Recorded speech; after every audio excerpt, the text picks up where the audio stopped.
Tirupati jail నుండి bullet గాయాలతో తప్పించుకున్న పుష్ప. ఆ ప్రయత్నంలో పోలీసులు పుష్పపై 10 రౌండ్ల కాల్పులు జరపగా తను తీవ్రంగా గాయపడ్డాడని తెలుస్తోంది. శేషాచలం అడవుల్లో పుష్ప జాడ కోసం మొదలవుతున్న కూంబింగ్ ఆపరేషన్. బాగ్రాపేట కొండపై పుష్ప దుస్తులు కనుగొన్న సర్చ్ టీం. ఆ చొక్కాపై రక్తపు మరకలతో 8 బుల్లెట్ రంధ్రాలు. వ్యాపించడంతో చిత్తూరు తిరుపతి ప్రాంతాల్లో అల్లర్లు చెలరేగాయి. ఇప్పుడు మనం అన్నమయ్య సర్కిల్లో ఉన్నాం. ఇక్కడికి చేరుకున్న వేల మంది పుష్ప మద్దతుదారులు సృష్టిస్తున్నారు. 8 బుల్లెట్లు, అన్ని గాయాలతో అసలు మనిషి బతికుండే అవకాశమే లేదు.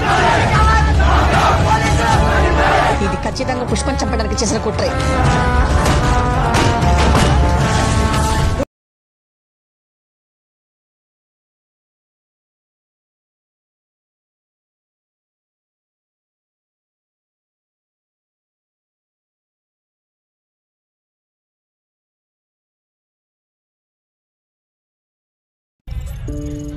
తిరుపతి జైలు నుండి బుల్లెట్ గాయాలతో తప్పించుకున్న పుష్ప. ఆ ప్రయత్నంలో పోలీసులు పుష్పపై 10 రౌండ్ల కాల్పులు జరపగా తను తీవ్రంగా గాయపడ్డాడని తెలుస్తోంది.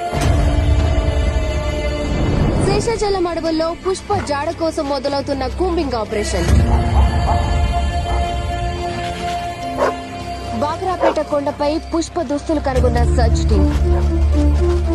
ఆ చొక్కాపై రక్తపు మరకలతో 8 బుల్లెట్ రంధ్రాలు. వ్యాపించడంతో చిత్తూరు తిరుపతి ప్రాంతాల్లో అల్లర్లు చెలరేగాయి. ఇప్పుడు మనం అన్నమయ్య సర్కిల్లో ఉన్నాం. ఇక్కడికి చేరుకున్న వేల మంది పుష్ప మద్దతుదారులు సృష్టిస్తున్నారు. 8 బుల్లెట్లు, అన్ని గాయాలతో అసలు మనిషి బతికుండే అవకాశమే లేదు. ఇది ఖచ్చితంగా పుష్పం చంపడానికి చేసిన కుట్రే.